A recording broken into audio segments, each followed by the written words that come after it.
Então, pessoal, boa tarde a todos e a todas, certo? Com grande satisfação que iniciamos mais um colóquio aqui do programa de pós-graduação em Engenharia Física da Unidade Acadêmica do Cabo Santo Agostinho, que é uma unidade da Universidade Federal Rural de Pernambuco, certo?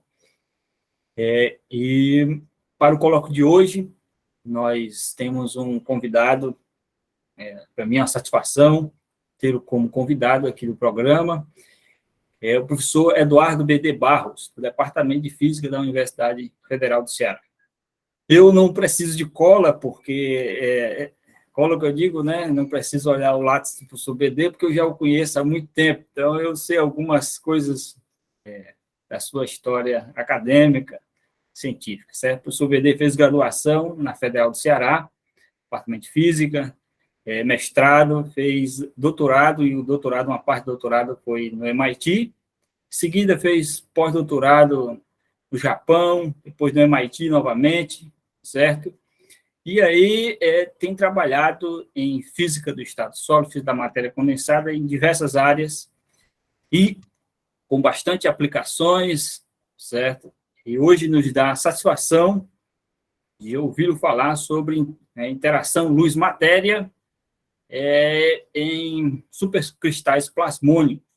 Então, professor B.D., sinta-se à vontade, a palavra é sua. Obrigado, Holanda. É sempre uma satisfação participar desses colóquios e falar um pouco para vocês sobre os trabalhos que a gente tem desenvolvido, sobre a pesquisa que a gente tem feito. E esse é um trabalho que eu acho muito legal de falar sobre, porque é um trabalho que eu comecei a estudar esse tipo de material, esse tipo de física, né? A física que está relacionada a esses materiais há pouco tempo. E é uma área que está bem interessante, está realmente bem empolgante trabalhar com isso. Eu vou falar um pouco sobre esses supercristais plasmônicos e desafiar um pouco, fazer alguns desafios de vocês sobre como a gente entender a interação luz-matéria em geral, né? A gente vai falar sobre supercristais plasmônicos especificamente, mas a ideia é até meio que discutir um pouco sobre como encarar a interação luz-matéria de uma forma mais geral. E a motivação que eu vou tentar dar aqui para vocês é que todo mundo já deve ter feito um curso de estado sólido, né? Graduação, menos visto alguma coisa sobre estado sólido. E se vocês viram, o que vocês vão ter visto quando foram descrever quais são as propriedades de um material, né? Como é que você descreve, como é que você entende as propriedades do material, vocês vão ver que tudo está meio que resumido em qualquer livro, texto que você colocar. Eu coloquei esse exemplo aqui do texto da Mildred Dresselhaus, que foi minha orientadora de doutorado, e eu, Antônio Souza Filho, que é também da UFC, que também foi meu orientador de doutorado, né? Ele aqui oficial e ela minha orientadora, então a gente faz um pouco de propaganda interna. Mas isso aqui, esse tipo de equação você vai ver em todos os livros de estado sólido que você vier, se você olhar. Basicamente, ele reflete a nossa visão atual de como é que você descreve as propriedades de um material qualquer, estado sólido.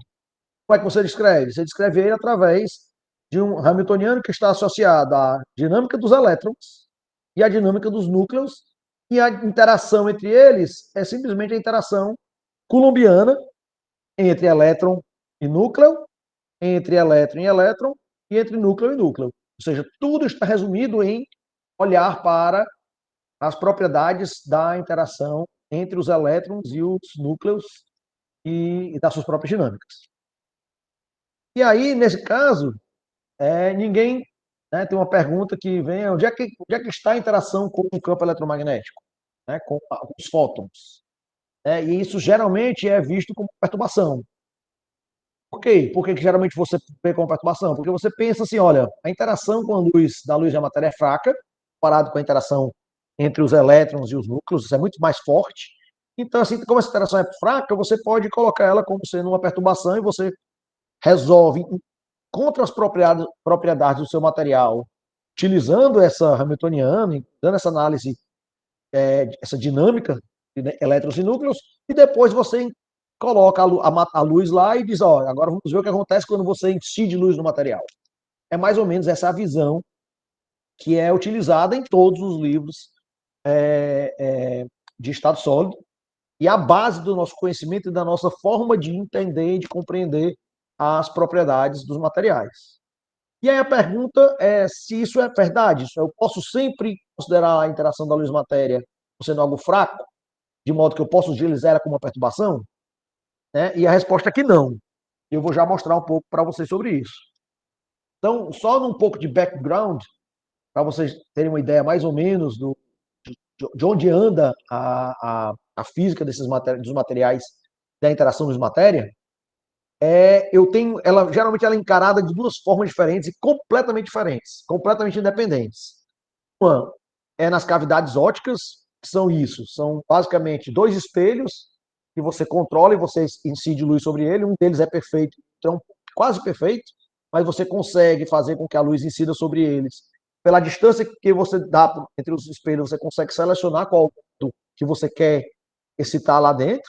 Você coloca um material dentro, algum tipo de, pode ser uma partícula, pode ser um átomo, pode ser uma molécula, e você consegue excitar os estados eletrônicos, né, dessa molécula com a luz. E aí, nesse caso, você tem alguns poucos átomos aqui no meio, a luz está confinada, então você consegue controlar essa luz, e aí você consegue controlar o nível de interação luz-matéria. Pode fazer ele ficar mais forte ou mais fraco, você pode controlar os tempos de vida dos estados, então tem muitos controles que você tem em relação a isso aqui. Já no outro caso, que é completamente diferente, é dentro dos materiais. É como é que a luz interage dentro de um material. E aí, no caso, você vai ter vários átomos, não? Infinitamente grandes átomos. Você tem diferentes tipos de excitação, você não consegue controlar, às vezes você consegue. As próprias excitações interagem entre si, né? Tem éxitons, tem fôtons, tem plasmas, tem. A luz, ela não está confinada, ela é uma luz livre, né? Ela pode atravessar ou não o material das propriedades. E aí, nesse caso, eu não consigo controlar a interação de matéria. É uma propriedade do material. Tipo, ou pelo menos é como a gente vê. Tipo, você tem o material, ele tem suas propriedades. Dentro das suas propriedades, vai dizer como é que ele reage quando ele interage com a luz. Eu não consigo controlar isso, como eu consigo no caso das cavidades ópticas, no qual eu posso diminuir e aumentar a cavidade, e com isso controlar o nível da interação de matéria. E qual é a hamiltoniana, qual é a equação que descreve essa interação? Né? Essa interação ela é descrita por uma hamiltoniana no qual você tem a interação coulombiana mesmo, que a gente já conversou, a energia dos fótons, e o termo de interação aparece aqui dentro. Aqui é o momento linear do elétron, e aqui é o vetor potencial. Isso tudo aparece elevado ao quadrado. Quando você expande, aparece um termo de interação que está associado ao produto entre o momento do elétron e o vetor potencial vetor, e outro termo que está associado a somente o potencial vetor. Ou seja, é uma interação aqui, se você olhar, é uma interação como se fosse fóton-fóton, é uma interação fóton-fóton, mas mediada pela matéria. Então é como se o fóton, você entra com fóton e sai com outro fóton. Você não está fazendo com que a luz mude o estado da matéria. O estado da matéria o estado dos elétrons continua igual no início e no final do processo. Certo? E esse termo aqui é até interessante porque é um termo que geralmente é jogado fora. Você simplesmente ignora ele em 90% das aplicações de interação de matéria. Por quê? Exatamente baseado no fato de que, como a interação é fraca, se o termo em A é fraco, imagine o termo em A ao quadrado. Então, você geralmente completamente desconsidera esse termo aqui e olha só para esse. Você vai olhar em todos os livros de estado sólido, você vai ver que esse termo aqui vai ser desconsiderado, só vai olhar para esse aqui. Certo? E aí, só para poder esclarecer um pouco a física, porque a interação luz-matéria nas cavidades é mais fácil de entender, porque você consegue controlar as coisas de uma forma mais simples, eu vou primeiro introduzir o sistema o problema nesse sistema mais simplificado. Então, o que é isso? Você tem esse sistema no qual você tem o estado de matéria que só tem um único estado excitado, ou seja, o sistema ou está no estado fundamental ou está no estado de estado, não tem outra opção. E a cavidade ótica só permite um único estado de fótons, ou seja, você tem uma cavidade lá que só consegue ter fóton com determinada frequência bem definida, certo? Que vai acontecer aqui dentro. E você tem algumas perturbações que são os tempos de vida, que estão associados às perdas, tanto nesse estado excitado aqui, que ele pode decair, ele tem um tempo de vida para decair, está associado a esse gama, como o fóton que você coloca aqui dentro, ele tem uma certa probabilidade de sair da cavidade, isso dá também um tempo de vida, que vai me dar também um tipo de damping, né,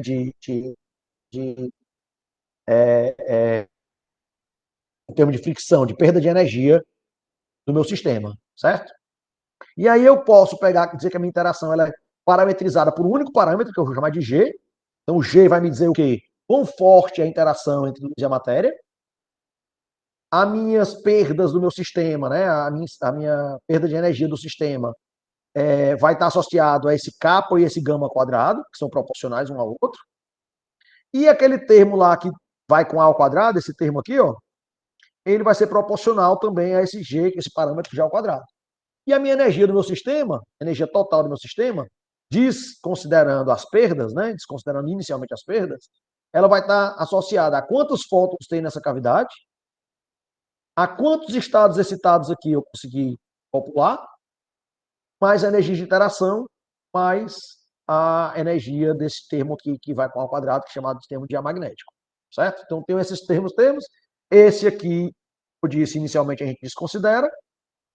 E aí, para a gente entender o que acontece, imagine que eu vou fazer um experimento nessa cavidade, considerando que essa energia de excitação aqui é uma energia qualquer que eu vou chamar de 1, né?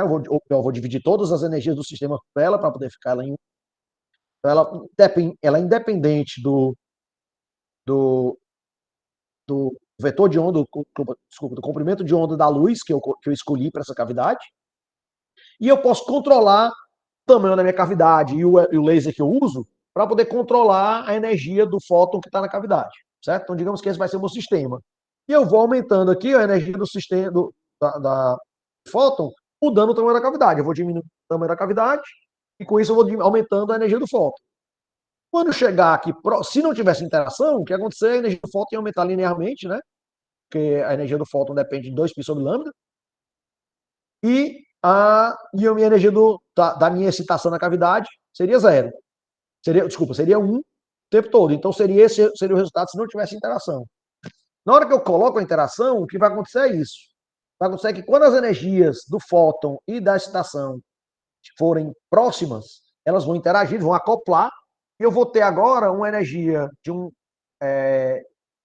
polo de energia que vai para cima e o outro que vai para baixo e satura, que vão ser esses sistemas aqui que se chamam de polaritons, que é um sistema híbrido, desculpa, uma partícula híbrida, em que a luz e a matéria interagem, formando esses dois sistemas. Você note que se a diferença de energia for muito grande, ele vai ser linear, ou seja, vai ser igual ao fóton, e a partícula e a excitação vai continuar com a mesma energia. Se for muito grande aqui, muito longe, também aqui vai ter mesmo caráter de matéria normal, de excitação do meu matéria, mesmo caráter de fóton. Somente na região onde as energias são próximas é que eles se acoplam e formam um sistema híbrido, né? E esse modelo é o chamado modelo de Jane Cummings Model, que é um modelo que simplesmente resolve essa equação aqui, desconsiderando o termo de A ao quadrado. Certo? Então, é isso que você espera, é isso que acontece dentro das cavidades ópticas. Só que aí tem uma coisa que é importante, que é a questão das perdas, né? A gente sabe que quando você tem perda no sistema, o sistema passa a ter tempos de vida, né? E quando você tem, para cada tempo, e associado a esse tempo de vida, tem a incerteza da energia. Então, quanto menor o tempo de vida, mais incerta a energia. Então, em vez de você ter que esses estados aqui são representados por uma linha bem definida, eles passam a ser representados como uma faixa de energia. Se essas faixas forem muito largas, eu vou ter um resultado que, não importa qual seja, se o meu resultado é esse, o meu resultado é esse, ou se é uma linha cruzando, quando eu olhar para os dois, eu não vou saber diferenciar. Ou seja, para sistemas onde o acoplamento é menor do que as perdas, ou seja, com a energia relacionada às perdas, você não vai conseguir perceber esse efeito de interação.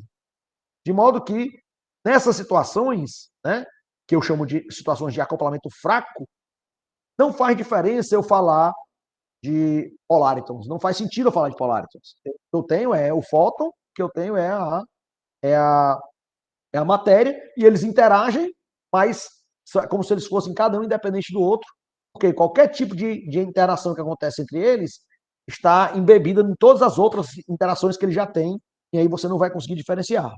E quando você tem uma situação na qual esse acoplamento G aqui começa a aumentar, de modo que a separação entre os dois estados, né, entre o polarito de baixo e o polarito de cima, é maior do que as incertezas, ou seja, do que a incerteza na energia, é que você vai para o regime chamado de strong coupling, né, de acoplamento forte, na qual você agora diferencia os dois polaritons, na qual você pode dizer, olha, nesse sistema, eu não posso mais encarar a luz e a matéria como sendo duas coisas separadas. Então agora o sistema que está acoplado, luz e matéria acoplado nessa região de energia.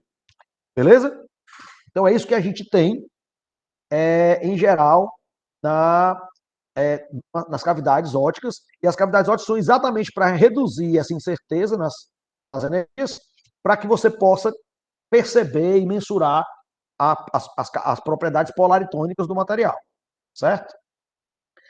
O que acontece em materiais? Em materiais, o que acontece é uma coisa muito simples, é muito parecida com isso. Certo? Então é por isso que eu usei o exemplo da cavidade, porque fica mais simples de visualizar na cavidade. Mas no material, o que vai acontecer é que agora as excitações desse material, que podem ser extons, podem ser fônons, pode ser plasmons, pode ser o que for, essas excitações agora não têm uma energia fixa. Essas excitações, elas têm uma energia que depende do K, né? Depende do número de onda associado a elas.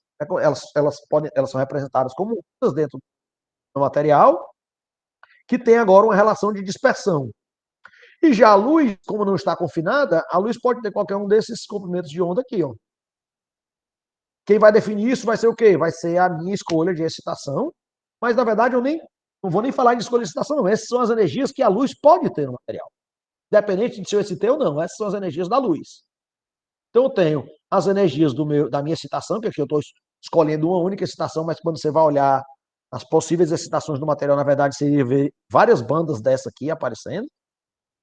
Né? E a excitação da luz, que é essa linha aqui, reta, onde a frequência é exatamente C vezes K, C é a velocidade da luz. E aí você pode se acoplar com vários diferentes modos, mas eu quero olhar só para um deles. Quando eu faço o acoplamento, o resto é igual. Quando as energias são diferentes, muito maiores do que a constante G, o G associado aqui, você não tem nada. Quando a energia está próxima, você tem uma separação de energias aqui, você vai ter um poláriton de cima e um poláriton de baixo, e todas as coisas que eu falei antes, elas continuam válidas. Só faz sentido falar em acoplamento se essa distância aqui for maior do que as incertezas do sistema, né? As energias associadas à incerteza das perdas do sistema. Mas aí, quando você começa a aumentar aquele G, o que acontece é que essa interação não vai mais ser representada pelo James Cummings Model, porque o James Cummings Model, ele só ele joga fora os termos em ao quadrado e joga fora alguns outros termos, e aí você vai precisar, para interações mais fortes, você vai precisar de um modelo que é um pouco mais completo, que é o chamado modelo de Hopfield. Os resultados estão mais ou menos mostrados aqui, ó. Essa linha azul, essas duas linhas aqui azuis, são para quando o acoplamento é zero, ou muito pequeno, né? Eu botei ele bem pequeno. Quando você vai aumentando o acoplamento, ele vai separando, aumentando a distância e vai formando o polaritron de baixo e o polaritron de cima, uma separação cada vez maior, dependendo exatamente de quanto vai ser o G, que é esse ômega R aqui, só ter a anotação um pouquinho. O G está relacionado à energia do plasma material. Então, agora quando você está falando de de interações mais fortes, quando você começa a ir para o modelo de Hopfield, quando você começa a considerar todos os termos, acontece uma outra, abre-se uma outra possibilidade de aumento de interação, que é o quê? É o fato de que quando você tem que essas interações aqui são mais fortes, você vê que a cara do resultado vai mudando. Então agora não depende só de se a energia do material, desculpa, a energia da interação é maior do que as perdas, não. Tem também um termo que está associado à relação entre o G e a frequência das excitações. Então aqui aparecem dois eixos. Um é a relação entre o acoplamento e as perdas, que vai me definir se vai ser do acoplamento fraco ou acoplamento forte. E o outro é a relação entre o acoplamento, né, a energia do acoplamento, com a energia das excitações em si. E aí, essa escala aqui, por algum motivo, não entendo, até hoje eu não entendi muito por quê, mas assim, eu entendo que quando a gente vai na física, né, quando a gente vai desenvolvendo modelos, a gente às vezes não sabe por onde é que vai dar e vai escolhendo os que não são muito apropriados. Mas nessa direção aqui, se escolheu dar o nome de ultra strong coupling, para quando esse eta, que é essa razão entre a intensidade da interação e a energia da excitação, quando ele é entre 0 e 1, mas não muito menor do que 1, é o chamado de ultra strong coupling. E aí, quando acontece isso, você pode ignorar aquele termo μ ao quadrado, mas você não consegue resolver o seu problema de forma perturbativa, porque a própria interação é muito forte, então você não pode jogar fora os termos de interação. E quando esse eta é maior do que 1, a interação é toda dominada pelo esse termo em A ao quadrado. Ou seja, aquele termo que a gente jogava fora, que dizia, olha, esse termo aqui eu não preciso considerar, para eta muito maior do que 1, esse é o termo que domina a interação. E aí você não pode jogar mais ele fora. E aí quando chega nessa situação, você chama de Deep Strong Coupling, ou acoplamento profundamente forte. É um nome que eu acho meio ridículo, mas afinal de contas é o que a comunidade escolheu. Certo? E aí, quando você está nesse regime de ultra strong, né, de ultra forte ou de profundamente forte, as propriedades da interação e a propriedade do material começam a se modificar. Você não tem mais aquela situação em que você tem a luz e a matéria como sendo duas coisas independentes. Só para vocês terem uma ideia, só para olhar aqui, olhando aqui para esse resultado, né? Para a interação fraca aqui, para essa linha vermelha, você vê que se eu tiver bem longe aqui da energia onde as duas, onde a luz, o fóton e a excitação do material são próximas, você pode continuar considerando que isso aqui é um estado em que a dispersão é linear, ou seja, isso aqui é como se fosse um fóton, e aqui como se fosse uma partícula de matéria, a mesma coisa quando você está bem longe. Para cá também você tem fóton, partícula de matéria. Mas já aqui na roxa, você vê que o comportamento aqui é bem diferente. Ele vai ter uma dispersão que está o tempo todo mudando, ou seja, bem diferente daquele lá. E aqui a matéria também já tem uma dispersão que já é quadrática desde o início. Certo? Então, aqui, nessa situação aqui, que aqui você está no Deep Strong Coupling, né, no forte, você não tem mais luz e matéria completamente separadas. Certo? Para nenhuma energia. Na verdade, vai ter para energias muito altas, né, mas pelo menos nessa região de energia, ela está todo acoplado. E por que isso é interessante? Né? Eu não vou entrar em muitos detalhes das aplicações, porque até as aplicações são mais ou menos, o pessoal ainda está, são muito teóricas e poucas delas foram realmente observadas. Né? Mas, em princípio, quando você está no ultra strong, deep strong coupling, né, no ultra forte ou no profundamente forte, você passa a ter uma população de estados de matéria e de estados de fótons do estado fundamental. Então, você vai para o estado fundamental do sistema, esse estado fundamental ele não é um estado fundamental onde não tem nada. Ele é um estado fundamental que está cheio, populado de excitações do material e de excitações do campo eletromagnético. E aí isso abre uma vasta possibilidade de aplicações completamente fora do comum, né? Como, por exemplo, você ter uma emissão estimulada a partir do estado fundamental, ou você ter uma, uma ótica não linear completamente diferente, no qual você acessa estados que, na verdade, não eram para estar populados. E até uma coisa bem interessante que foi postulada de acontecer, que é uma fotoluminescência do estado fundamental, ou seja, você não precisa excitar o material para o estado excitado do material, né? Você não precisa acessar, né, a fotoluminescência. O que você faz? Você joga luz no material, você excita ele e depois ele emite a luz quando ele desexcita. E aí, para isso, você precisa dar para o material uma energia que seja, que seja maior do que a energia de excitação do material. Nesse caso, o que se prevê é que você pode dar uma energia bem menor do que a energia de excitação do material, e mesmo assim você conseguir ter emissão de fotoluminescência, que seria um negócio bem interessante. Então, tem várias propriedades interessantes que esses sistemas deveriam ter, e aí, por isso, que se tem buscado muito, principalmente na área de cavidades, se desenvolver esse tipo de sistema.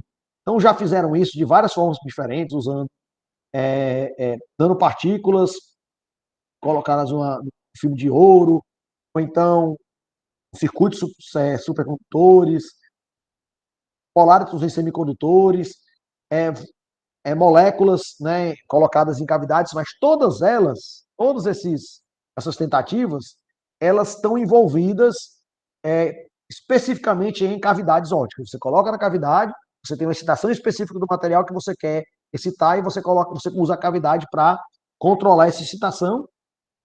E é isso que geralmente se faz e se buscando esses regimes de ultra forte e profundamente forte. O que é que eu vou conversar com vocês agora? É sobre um sistema do qual eu vou mostrar para vocês, que são esses supercristais plasmônicos, que são material, ou seja, não é cavidade, é um material mesmo, né, estado sólido, do qual a interação luz-matéria está nesses regimes. Então, só para vocês apreciarem mais ou menos como é esse material, ele é um material, são nanopartículas de ouro, certo? Que elas são crescidas em solução, depois são depositadas. Quando elas são depositadas, elas formam camadas muito organizadas. Camada, 2 camadas, 3, 4, e aí assim por diante, altamente organizadas, bem direitinho. Você pode olhar aqui, os tamanhos delas são bem uniformes, e a estrutura delas bem organizadinha. E aí por isso que elas foram esses sistemas foram aplicados de supercristais, porque como se fossem cristais de nanopartículas. Cada nanopartícula dessa tem entre 30 e 60 nanômetros, todas elas praticamente do mesmo tamanho, e praticamente o espaçamento entre eles praticamente bem definido, da ordem de 5 a 2 nanômetros. Então, mas pronto.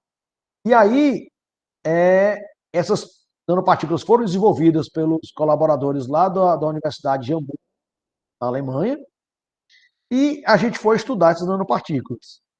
Então, a primeira forma que foi estudada, né, esse um trabalho totalmente experimental, eles fizeram passar a luz no material, uma luz branca, né, um laser supercontínuo que emite luz branca, e aí eles fazem passar pelo material e medem quanto de luz foi refletido e quanto de luz foi transmitido, e a partir da diferença entre eles, consegue saber quanto de luz foi absorvido.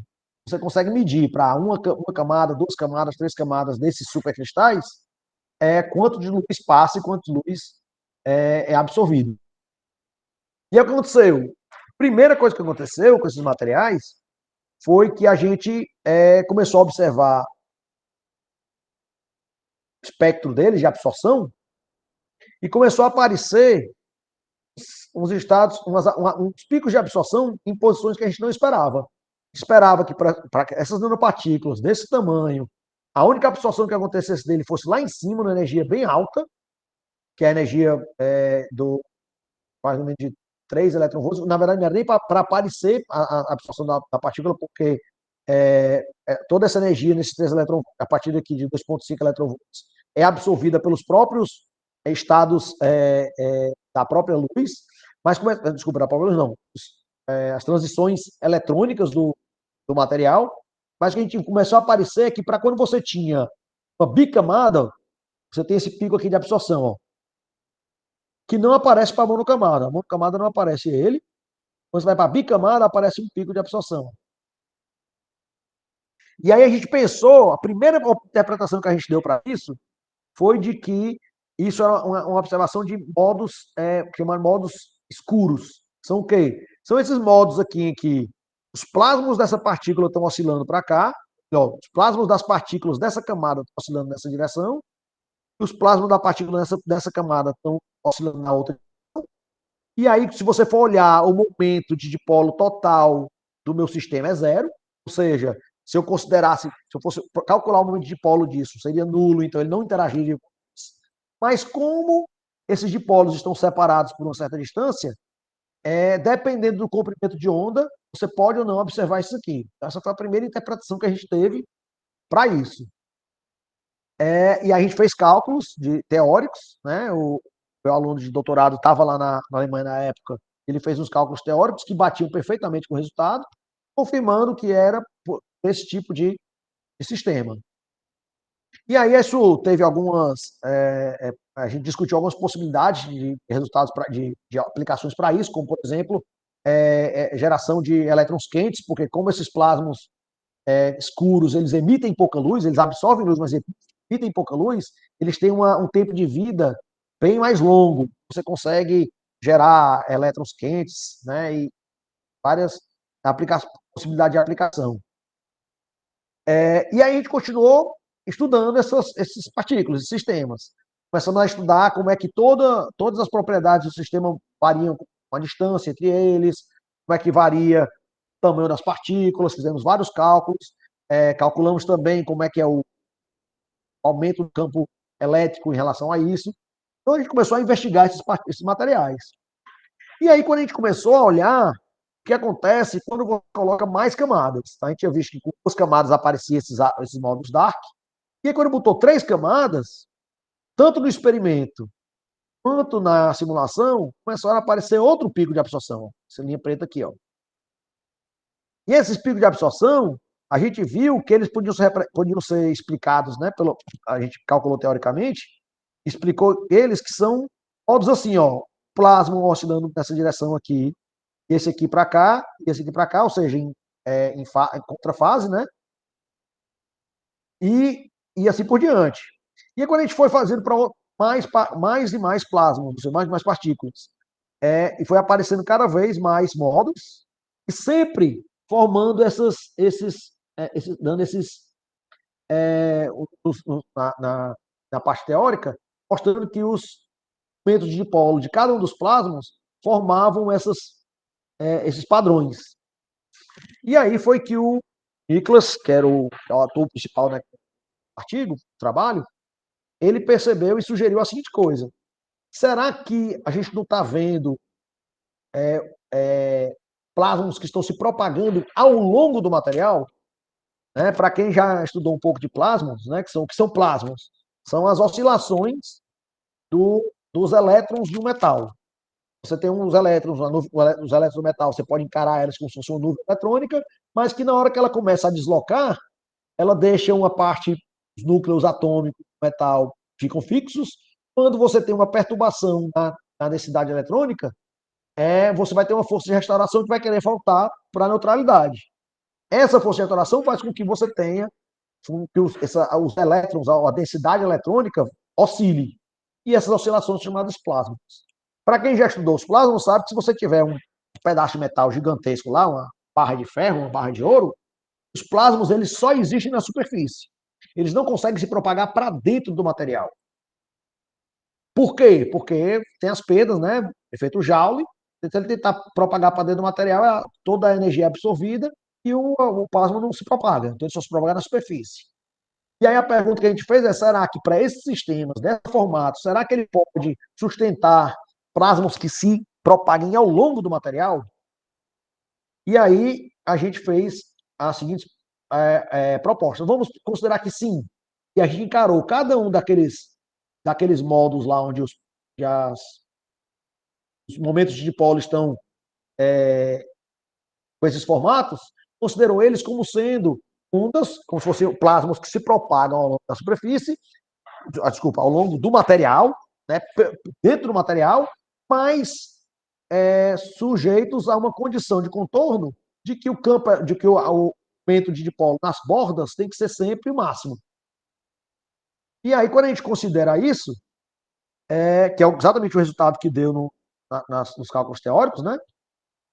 Quando a gente considera isso, implica isso, você pode associar para cada formatinho de plasma daquele, para cada tamanho de camada, você pode associar cada um dos plasmas a um comprimento de onda. Que o comprimento de onda vai ser números, né, inteiros e semi-inteiros, né, do tamanho aqui do meu, da minha número de camadas, né, associado ao número de camadas. E olha que legal quando a gente fez isso. Então a gente pôde pegar para vários materiais, para várias camadas, tinha um material que tinha até 23 camadas, e aí você ia pegando cada uma desses picos aqui delas, os que apareciam, e associava a cada um desses picos, dependendo do tamanho da camada, e de qual pico é, se é o primeiro, se é o segundo, se é o terceiro, se é o quarto, se é o quinto, você pode associar a um comprimento de onda. E aí, se você associa para cada energia, cada comprimento de onda, você pode desenhar construir um gráfico da relação de dispersão desses plasmas. Então, o que você tem aqui é a relação, é o K, a frequência do plasma, em função do K, que é 2π sobre lambda, para cada um deles. Então, esse aqui é para um cristal de nanopartículas feitas, de cada uma das nanopartículas tem 30 nanômetros, esse aqui para 41 nanômetros, esse aqui para 46, esse aqui para 59 nanômetros. Então, você consegue relacionar essas energias a uma relação de dispersão. E aí, quando a gente jogou aquele modelo de Hopfield que eu mostrei para vocês, que é um modelo que considera toda a interação entre matéria e luz, considerando todos os termos, a gente conseguiu um ajuste, e a partir desse ajuste, a gente consegue encontrar aquele parâmetro que relaciona a intensidade da interação com a energia, né, das excitações do meu material. No caso aqui são as energias da excitação do plasma, né? E esses valores deram da ordem 0,95 até 1,33. O que é que são esses valores aqui? Se vocês lembrarem, eles é que davam o resultado, eles davam uma informação de se a interação era forte, ou desculpa, se ela era ultra forte ou profundamente forte. Ultra forte é quando é próximo de 1, e profundamente forte é quando é maior do que 1. E a gente vê aqui que tem resultados onde essa interação deu da ordem de 1,83, ou seja, quase 2 vezes o valor necessário para ser considerado ultra forte. Bom, desculpa, profundamente forte. Ou seja, para esses resultados aqui, esses materiais aqui, esses supercristais, a minha interação, a comportamento do meu sistema, ele é dominado por aquele termo que é proporcional ao quadrado, que é o termo que a gente geralmente ignora. Ou seja, se eu tentasse descrever esse material aqui ignorando esse termo, eu não conseguiria. Certo? E só para a gente ter uma ideia mais ou menos da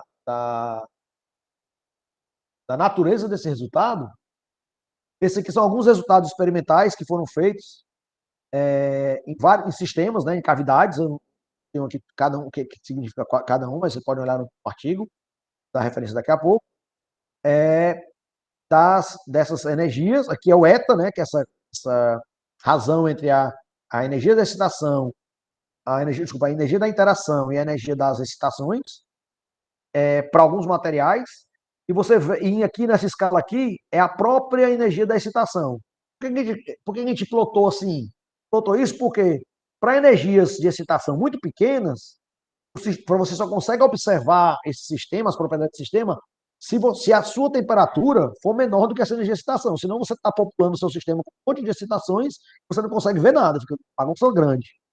O que significa isso? Para todos os pontos que estão abaixo dessa linha, significa que eu só posso observar essas propriedades a temperaturas abaixo da temperatura ambiente, ou seja, eu tenho que resfriar o material para obter essas propriedades.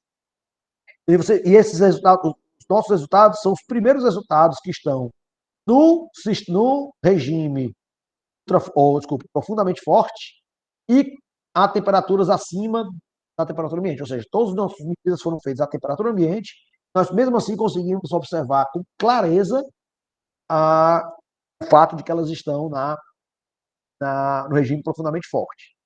E aí, então, a gente publicou isso em 2020, na revista Nature, e aí, exatamente porque foi a primeira vez que esse tipo de resultado foi obtido em algum material. Só que na hora que a gente foi ficar na Nature, teve uma discussão muito grande, muito forte, sobre o fato de que a gente, para poder fazer essa interpretação aqui, a gente usou um modelo quântico, que é o modelo de Hopfield, que é um modelo totalmente quântico, para poder ajustar isso aqui, quando, na verdade, os nossos resultados eram muito bem representados por modelo clássico. Tem uma discussão muito grande com os referis de se era necessário ou se fazia algum sentido se usar um modelo quântico para explicar uma coisa que pode ser também explicada através de um modelo clássico. E aí, por isso eu fiquei, né, no meio da pandemia, fiquei empolgado com a possibilidade de descrever uma descrição quântica que fosse realmente uma descrição meio que de primeiros princípios, que eu pudesse realmente calcular isso sem ser por um modelo geral, né? Esse é o modelo Hopf, que é um modelo geral, que em princípio pode ser aplicado para qualquer material. Eu queria um que eu pudesse aplicar especificamente para as nanopartículas, o cristal de nanopartículas, e obter o mesmo resultado. E aí eu queria um microscópio que fosse microscópico, ou seja, eu partisse da estrutura microscópica do material e chegasse no resultado que ele fosse razoavelmente preciso, que eu pudesse usar isso para prever as propriedades de um supercristal, ou seja, se fez um supercristal de ouro, uma estrutura FCC. E se fosse, em vez de ouro, eu usasse prata? Se em vez de uma estrutura FCC, ele crescesse numa estrutura hexagonal? Quais seriam as propriedades dele? Então, eu queria desenvolver um modelo com isso, e aí foi isso que eu me dispus a fazer. E a ideia do modelo é bem simples. É que eu vou pegar cada nanopartícula do meu sistema e eu vou considerar que as excitações dele, né, que as oscilações do plasma dele, elas podem ser excitações ou dipolares ou quadrupolares, certo? E eu coloquei as quadrupolares porque só as dipolares não resolveu, não foi possível descrever todas as propriedades só com as dipolares. Eu coloquei as quadrupolares, mas em princípio eu poderia estender isso para octopolos e assim por diante. Mas por enquanto a gente só colocou essas duas. E eu consegui entrar na literatura a relação entre as frequências de oscilação desses dois modos em função de propriedades, das propriedades do próprio material, né? Do metal, de qual metal e etc. e tal. E aí eu descrevo cada um dessas excitações como um oscilador harmônico quântico e coloco eles para interagir, né? Faço o cálculo da interação entre eles, considerando um modelo totalmente quântico, certo? E aí eu calculo as interações entre os plasmos de cada uma das partículas. Por exemplo, tem um plasma dipolar aqui e um plasma dipolar nessa. Eu calculo a interação entre esses dois, calculo a interação entre o dipolar desse e o quadrupolar e assim por diante, o quadrupolar com o quadrupolar e todas as interações. Isso tudo cai numa supermatriz gigantesca que interage utilizando todos esses termos de P escala A e de A ao quadrado. Isso dá uma confusão de conta, eu não vou jogar isso para vocês, tá? Mas quem tiver interesse, a gente pode conversar, eu posso mandar o artigo, e aí a gente pode ver o que é que, onde colaborar. Mas aí você joga tudo numa supermatriz que você consegue diagonalizar e aí encontrar a relação de dispersão para os plasmas. Então aqui, eu calculei aqui a relação de dispersão por uma supercristal de nanopartículas de ouro, uma estrutura FCC, e eu coloquei algumas propriedades de um metal geral, só para a gente poder fazer as contas, né? E aí você calcula aqui, você vê em azul, quando eu tenho quadrupolos, dipolos, e essa aqui é a relação de dispersão. Quando eu desconsidero a interação com a luz, que são a vantagem do modelo, desse modelo, que é diferente do modelo das contas clássicas, na qual você não consegue desligar a luz. Aqui eu consigo desligar a luz, eu posso dizer assim, olha, não vai ter interação com a luz. O que acontece? Você calcula o resultado do que acontece se não tivesse interação com a luz. E essa é a relação de dispersão que eu obtenho. E aí depois eu vou incluir a interação com a luz, e acontece aqueles plasmas que eram basicamente, né, uma dispersão que era bem pequena a dispersão, começa a ter esse efeito que eu tinha conversado com vocês mais cedo, né, que você tem um modo que sobe assim, e o outro como se fosse um anticruzamento, que vai para cima e outro que vai para baixo. Essa linha tracejada aqui é qual seria o comportamento da luz normalmente, e aí começa a aparecer isso aqui, que são exatamente aquele comportamento de polárico. E a gente consegue medir essa distância, né, calcular essa distância aqui das energias, e aí com esse cálculo a gente consegue encontrar qual é o valor daquele eta, consegue prever qual é o eta para essas nanopartículas, e realmente mostrou que, dependendo do tamanho das nanopartículas, em relação ao tamanho da célula unitária, você realmente consegue chegar ao regime de interação profundamente forte, confirmando nossos resultados experimentais, mas agora a partir de um modelo realmente microscópico, partindo das propriedades do material. E aí, com isso, a gente conseguiu fechar o gap entre modelo quântico e o modelo clássico. E aí, só para comparar, esse é o resultado para um determinado tamanho. Essa linha aqui, essas linhas pretas são meu resultado teórico usando o meu modelo, e o mapazinho por trás é o cálculo clássico, feito realmente resolvendo as equações de Maxwell do sistema. Vocês veem que para essa direção aqui, perfeitamente, que é exatamente a direção do experimento que a gente fez, né? E bate perfeitamente o clássico quântico. Mas na direção K, você vê que não bate perfeitamente. Você tem esse modo aqui que desce, esse modo aqui que sobe, eles começam a interagir. Mas isso aqui é quando eu faço sem os quadrupolos. Quando eu incluo os quadrupolos, tem um mapa. Quando eu incluo os quadrupolos, eu consigo melhorar muito esse resultado aqui na direção K, e foi por isso que eu tive que incluir eles, porque para explicar a diferença de resultados. Infelizmente eu não vi aqui, acho que não ter perdido a slide. E aí, com isso, a gente ficou pronto para agora. Nós temos agora um modelo que explica de forma razoável os resultados experimentais que a gente tem e consegue prever a, a, as propriedades desses supercristais, né? E aí a gente pode agora utilizar isso para investigar outras estruturas, né? Eu tenho um modelo que eu posso agora aplicar, e em vez de usar os supercristais na estrutura FCC, que foi a que a gente fez experimentalmente, a gente pode agora inventar outras estruturas no computador. O programa é bem rápido, então eu posso variar as estruturas da maneira que eu quiser, faço os cálculos, e aí eu vou e posso ver quais são as que são mais promissoras, quais são menos promissoras, e meio que guiar os experimentalistas para dizer, olha, não, talvez seja melhor a gente fazer de tal forma, para poder encontrar essas propriedades. Não, para poder encontrar as propriedades que a teoria obteve, né? E verificar, talvez, fazer as aplicações que a gente quer. Uma das aplicações, uma das coisas que tem, né, que o pessoal experimental busca muito, são esses sistemas que têm um gap completo. O que é um gap completo? É que é luz-matéria, interação luz-matéria, mas tem uma região de energia onde em nenhuma das gerações você tem estado disponível.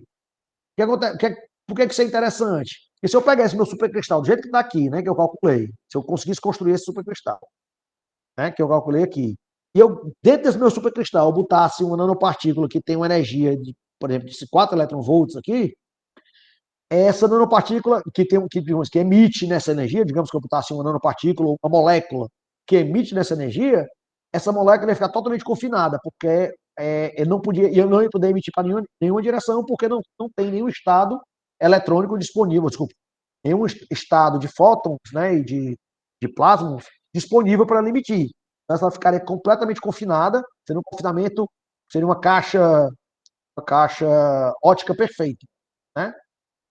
Então, a gente agora pode modelar e pode procurar quais são as possibilidades de sistemas que têm essas propriedades e outras propriedades que venham a ser buscadas e sair investigando. E aí, só para dar um exemplo do tipo de coisa que a gente pode fazer, esse é um modelo que a gente está estudando, que é um sistema que tem a estrutura do cloreto de césio, né? Isso aqui não é um cristal de cloreto de césio, ele só tem a mesma estrutura do cloreto de césio. Na prática, é como se você tem nanopartículas de ouro, formando uma caixinha cúbica aqui, com nanopartículas de outro material, que não precisa ser ouro, ou pode até ser ouro também, mas com também um menor, fazendo esse outra caixa aqui. E aí o que a gente mostra é que quando você vai mudando as propriedades desses materiais, você consegue controlar o tamanho do gap, consegue controlar várias propriedades para fazer como se fosse uma química de estado sólido, só que agora para fótons, certo? Em vez de você estar controlando como é que é feita a química de estado sólido, você controla os materiais para poder dar as propriedades. Você controla qual átomo encaixa com cal para ter propriedade tal que você queira. Aqui você vai fazer a química, entre aspas, de estado sólido, mas agora para controlar as propriedades dos fótons e dos plasmas desse sistema. Você pode controlar da forma que você quiser para dar as propriedades que você queira, certo? E aí a gente também mostra que, né, o resultado interessante disso aqui é que se você só consegue descrever essa interação, a relação de dispersão desse sistema, se você considerar a interação luz-matéria, senão você dá um erro bem grande no que você calcula. E isso é um trabalho que a gente está desenvolvendo, vai publicar agora nesse ano, estendendo isso aqui para outras áreas. E outra coisa que a gente está investigando agora é a questão dos sistemas bidimensionais. Imagine que em vez de ter várias camadas de nanopartículas, eu tenho uma única camada de nanopartícula. Eu posso afirmar que eu posso calcular as propriedades desse material ignorando, né, a interação elétron-fóton, desculpa, a interação luz-matéria, que a gente tem mostrado é que não. Né? Se eu pegar, por exemplo, esse sistema aqui e colocar dentro de uma deixar ele como se fosse uma partícula, ela como se fosse livre, esse é o resultado que eu obtenho para ela livre, ou seja, ela não está interagindo com nada, está sozinha no espaço. Esse é o resultado que eu tenho para os plasmons dela, os plasmons que estão localizados dentro dela. E se eu colocar uma caixa, uma cavidade, colocar isso dentro de uma cavidade, eu obtenho praticamente o mesmo resultado. Ou seja, mesmo a minha cavidade não está afetando a interação luz-matéria. Ou seja, o que eu quero dizer com isso é que a interação luz-matéria ela gera forte independente da caixa. Então, é tão intensa que ela que você, independente de você colocar ou não uma cavidade ótica, você não vai mudar essa interação. Por quê? Porque, no fundo, é porque a interação de matéria faz com que forma polárons confinados dentro dessas partículas. Isso a gente está investigando também.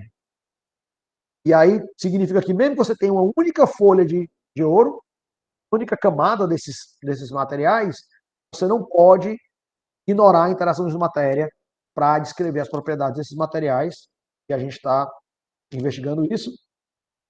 E aí eu termino aqui a minha apresentação com um breve sumário, né, mostrando que a gente mostrou que esses supercristais plasmônicos podem ser construídos, podem ser preparados para estar nesses regimes de acoplamento, onde a interação luz-matéria é tão forte que você não pode descartar elas para entender as propriedades do material. As próprias propriedades desse material elas estão relacionadas à interação com a matéria, e a gente desenvolveu um modelo quântico que consegue descrever essas propriedades. Né? E a gente vai agora estender isso para estudar vários tipos de materiais diferentes e estender isso para estudar outros tipos de propriedades, tipos de efeitos de maior ordem. E aí, com isso, eu agradeço a atenção de vocês e me disponho a responder quaisquer perguntas que sejam necessárias. Perguntas? Muito bem, VD. Excelente, coloca como sempre, palestra, muito didático. Pessoal, e aí, muito bonita, né? A praia aí, vendendo. Isso aí é propaganda. Embora que fazendo propaganda aí pro pessoal que está no interior, né? Mas aqui também é bonita, enfim. Alguma pergunta? Comentários? Eu tenho uma pergunta, na verdade, uma curiosidade que me surgiu aqui agora. Isso é um trabalho extremamente interessante, né? De fato, um trabalho de um pioneirismo muito grande. Nessa região de forte acoplamento, é possível ter o que a gente chama de tunelamento desses poláricos? Olha, eu não investiguei isso no sentido de tunelamento. Em princípio, pode ter sim. Na verdade, se você tiver, por exemplo, você pode até argumentar, por exemplo, que se você colocasse, né, nesse sistema aqui que eu se você colocar uma Lá, nanopartícula, você está me vendo? Tá me vendo? Não. tô sim. Tá Lá, vendo? lá nos primeiros slides que mostram a relação de dispersão, né? Aí não. Bem antes, bem antes. Antes, aí, pode ser esse. E essa região de forte, o próximo fica melhor. Essa região aí de forte interação, ela pode existir materiais que sejam mais próximos, certo? Se existe esse gap aí, e aí a minha pergunta é se é possível que o plasma do ramo de baixo consiga saltar, tunelar, ganhar energia ou interagir aí e passar por cima. Cara, em princípio, sem ter um termo de perturbação, não. Vai fazer isso se tiver alguma perturbação externa que faça com que quebre essa. Por exemplo, você tem que perturbar o sistema para poder fazer essa transição. Né? Tanto daqui para cá, baixo para cima, você precisa de uma perturbação externa, como também você poderia pensar num tunelamento desse estado aqui vir para cá.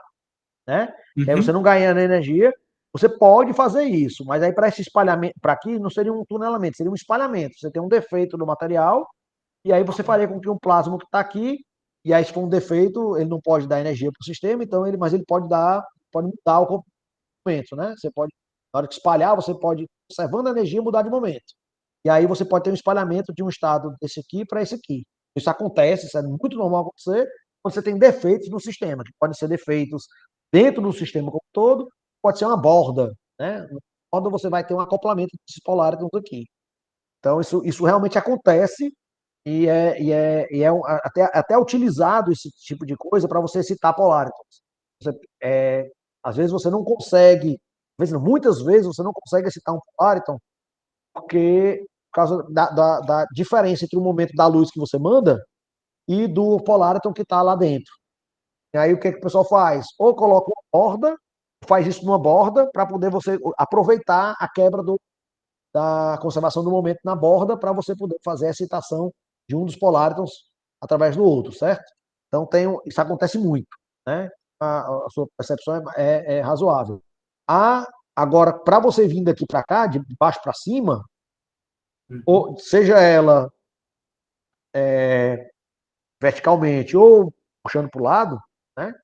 Você precisa de alguma coisa que lhe dê energia. Mas não é tunelamento, você precisa realmente de uma excitação externa que dê energia. Certo. Beleza? Beleza.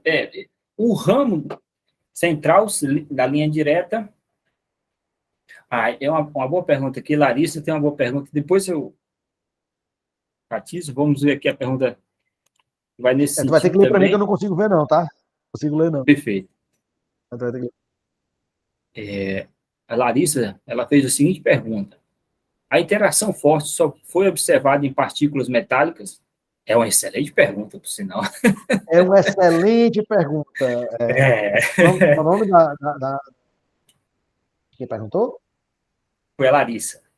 Larissa, é uma excelente Sim. pergunta. E eu até devia ter introduzido isso nessa palestra, mas não deu tempo. de colocar do nosso novo trabalho que a gente está desenvolvendo agora, que está mostrando que, na verdade, essa interação forte ela acontece de forma muito mais comum do que a gente imagina. A gente fez um super apanhado olhando vários materiais, vários mesmo, diversos materiais, mostrando que vários deles estão nesse regime de interação ultra forte, e alguns deles já não são tantos, né? Mas alguns deles também chegam nesse profundamente forte, nesse nível maior ainda. E as pessoas simplesmente não sabem disso porque a gente não tinha, não tentou, nunca tentou usar esse tipo de modelo para descrever as propriedades dos materiais. A gente mostra até, esse é um artigo que a gente já está terminando de escrever, submeter é, é, nas próximas semanas, a gente mostra até, a gente propõe até de que algumas transições de fase, por exemplo, a transição de fase paraelétrica para ferroelétrico, vice-versa, são dominadas por essa interação luz-matéria. Mas, na verdade, a gente encara elas, geralmente descreve elas de uma forma mais simplificada, mas na prática elas estão relacionadas com essa interação. Então, são exatamente sistemas onde a interação é tão forte que você gera uma transição de fase, dependendo da temperatura. Então, nós acreditamos hoje que gama de materiais que estão nesse regime. Talvez não tão altos quanto esse que a gente tem nessas superpartículas, né, nesses supercristais, mas bem fortes, e aí isso abriria uma possibilidade para a gente começar a explorar essas propriedades nesses materiais. Tá? Então, aguardem aí, que na próxima vez que o Holanda me convidar para dar uma palestra para vocês, aí já vai ter esses resultados aí, e se Deus quiser, já publicados. O próximo Nature aí, próximo Nature. Muito Se Deus bem, quiser. Larissa respondeu.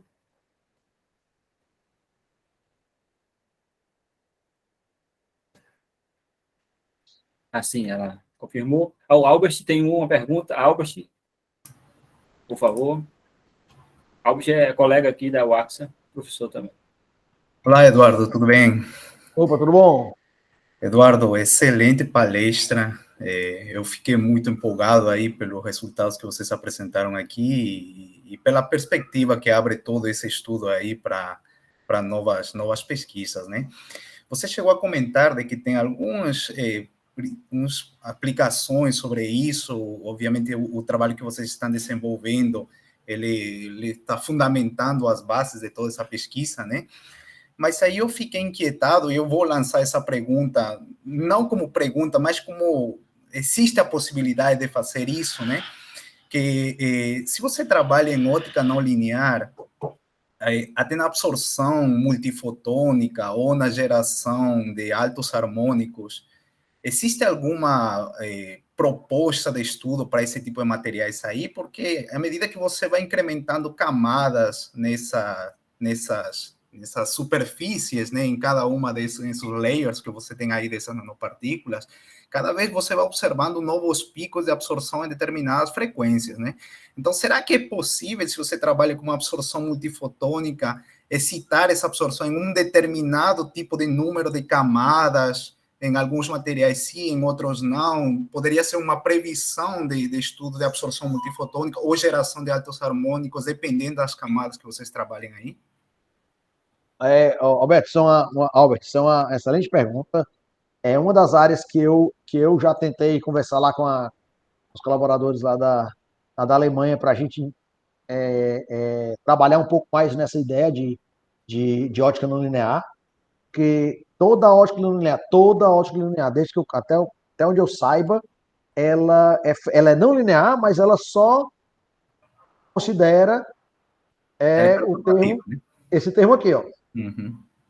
Você está no regime de ótica linear, mas você está sempre considerando vários assim, perturbações em cima desse termo aqui de interação. Isso. Você não considera esse termo aqui. Uhum. Então, a física da ótica linear nesses sistemas, onde agora esse termo domina, é uma física que não tem, até onde eu saiba, ela não tem descrição. Tipo assim, eu não sei o que vai acontecer quando você tentar jogar, fazer medidas de ótica não linear nesses materiais onde acontece isso. Não sei, eu não consigo nem prever. Eu já tentei fazer. Uma das coisas que eu tentei fazer foi exatamente pegar o modelo e tentar descrever isso através, mas nunca andei muito em cima disso, não precisa de mãos para brincar com isso.